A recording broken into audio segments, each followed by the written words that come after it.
Assalamualaikum warahmatullahi wabarakatuh. Di sini kami akan menjelaskan apa itu kontrak standar atau kontrak baku. Aspek hukum dalam bisnis. Kami kelompok 12 yang terdiri dari saya sendiri Ahmad Maulana, Alfiano Rizky, dan Ibnu Halim. Materi ini akan dibacakan oleh saya sendiri Ahmad Maulana. Apa itu kontrak standar? Pengertian kontrak standar atau baku.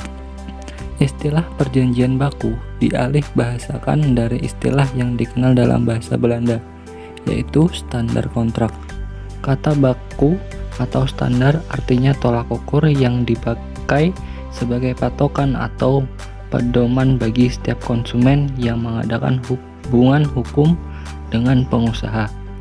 Yang dibakukan dalam perjanjian baku ialah meliputi model, rumusan, dan ukuran. Abdul Qadir Muhammad, 2016, Hukum Perikatan Citra Aditya, Bakti Bandung, halaman 87. Contoh kontrak standar.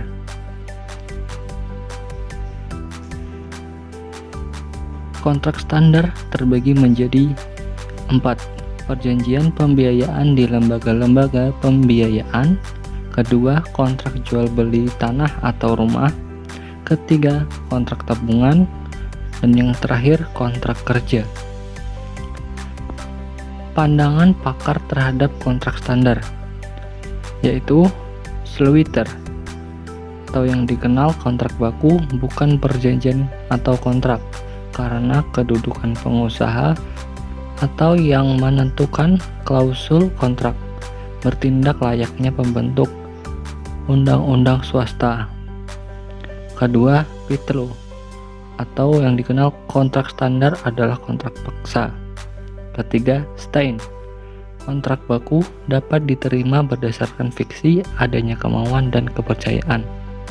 Dan yang keempat, Hondius, atau kontrak baku mengikat berdasarkan kebiasaan atau gebriyuk yang berlaku di lingkungan masyarakat dan lalu lintas bisnis.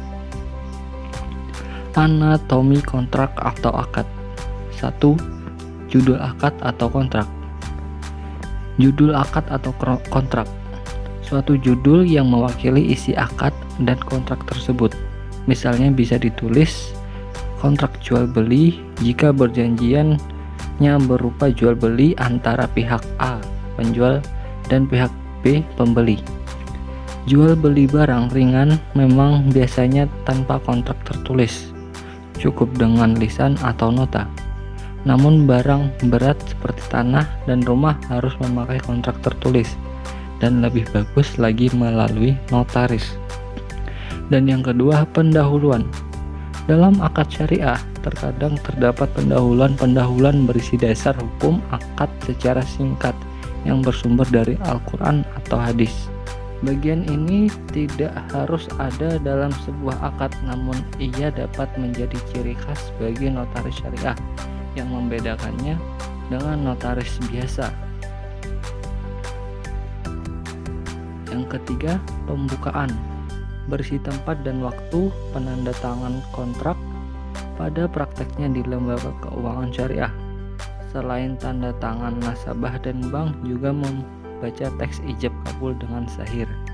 Dan yang keempat, identitas para pihak. Identitas pihak pertama dan kedua ditulis selengkap-lengkapnya, sebagaimana yang diperlukan dalam akad atau kontrak tersebut. Misalnya, apabila pihak pertama adalah bank yang diwakili kepala cabangnya, maka perlu dicantumkan juga.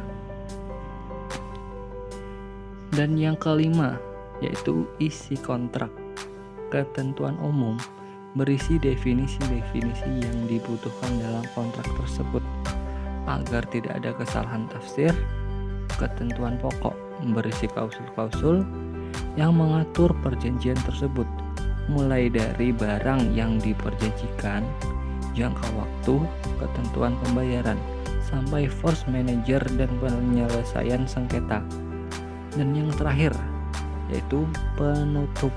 Ketentuan peralihan, ketentuan mengenai perubahan isi kontrak, misalnya untuk perpanjangan ataupun penambahan objek kontrak. Tanda tangan para pihak dan saksi jika ada.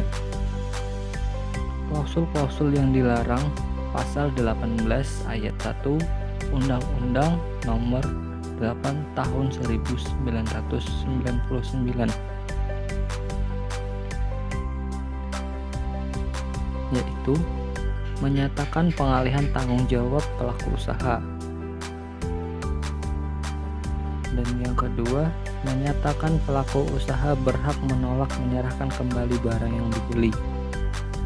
Dan banyak lagi yang ingin teman-teman baca. Akibat hukum pelanggaran, pasal 18 ayat 1 dan ayat 2 Undang-Undang Nomor 8 Tahun 1999. Larangan tersebut dikaitkan dengan kuasa hukum yang halal. Jika kontrak standar melanggar ketentuan pasal 18 ayat 1 dan pasal 18 ayat 2 di atas, kontrak batal demi hukum. Sekian, terima kasih penjelasan dari kami. Jika ada salah, mohon dimaafkan. Assalamualaikum warahmatullahi wabarakatuh.